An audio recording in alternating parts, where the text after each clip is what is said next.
My new wife is jealous of my dead wife and threw away her videotapes that I wanted to show my daughter. Now she's crying her crocodile tears, but I'm ready to divorce her. Chloe and I started dating in college and our love was still strong as we got older, so I proposed to her. We got married and after our wedding, she shared news to me that she was pregnant, and I was excited that we were expecting our first child. We even bought a video camera to make little tapes and snippets of her whole pregnancy. It was all wholesome things such as us joking around, having lunch together, or talking to our unborn child through the camera. We made a promise to only show our daughter on her 18th birthday, to show her how much she was loved and cared for, and even just to show her another side of mom and dad to her. Well, that never happened because 2 years after our daughter's birth, we named her Eleanor. My wife passed away due to an intoxicated driver crashing into her car as she was coming home from her mother's house. I was devastated and went into a deep depression. And it was worse because our daughter had to grow up without ever knowing her. My friends tried to get me to go out again and start dating, but every time I did I felt like I was betraying her. Fast forward 11 years later, I met Wendy. We instantly hit it off and she didn't mind that I had a daughter because she had 2 kids herself and just went through a divorce. We started dating and our relationship worked so well we got married 2 years later. Now, Eleanor's birthday is coming up and I kept all my wife's tapes for me to show her. Mind you, her mother died when she was just 2. So Eleanor doesn't remember her touch or her voice. She doesn't know how kind-hearted her mom is, how she would feed and rescue stray cats, how she was so funny she could make you laugh until you were gasping for breath. But I knew that once she saw these tapes, she would understand what her mother was like. I was excited to keep my late wife's wish and I was talking about it to Wendy, when I noticed her expression going from happy to looking a bit uncomfortable. It wasn't anything new. Wendy would always get uncomfortable when I talked about Chloe. I've never said things like, "Why can't you be like Chloe?" or "Chloe was supposed to be my only love," but I talk about her to my daughter to give her a mental picture of what her mother was like, or even when she just asks me to talk about her. But Wendy has said that she could never be like Chloe. Chloe was a model, then started working on her fashion career, while Wendy claims she's not in the best shape because she had 2 kids in college. I love both women how they are and I've never had a preference, but I didn't like that she felt insecure, especially when I only ever brought up Chloe when Eleanor asked about her. And it's not like it's a crime for a daughter to want to know what her mother was like. Still,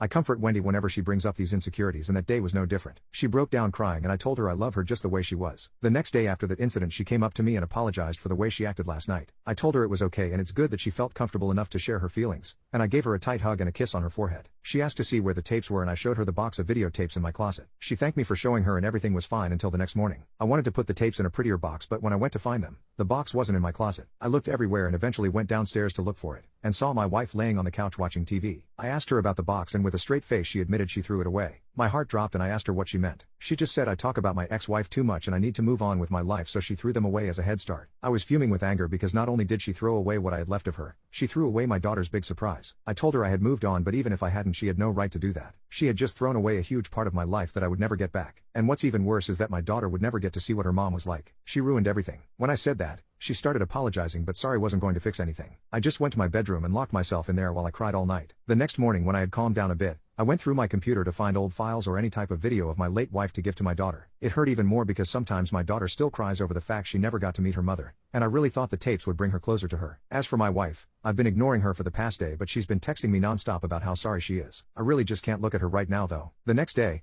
I checked the trash cans outside and in the kitchen, but I still couldn't find them. Trash day wasn't until Thursday, so I was confused as to where they went. I couldn't waste any more time, so I finally went up to Wendy and asked her about the tapes, but she didn't respond. So I threatened her with divorce, and that's when she told me everything. Turns out, she kept the videotapes in her car until trash day arrived because she knew I would look through it. So now I have the tapes and I couldn't be more relieved. But I'm really worried about Wendy's well-being. I think she needs therapy because while she's really good with my daughter and a good wife, I think she's trying to take Chloe's place by wanting to be Eleanor's mother. I'm also worried that if I don't divorce her, I will betray my daughter. My daughter is my number one, so I think I should find someone better that can respect not only me, but my daughter and her mother.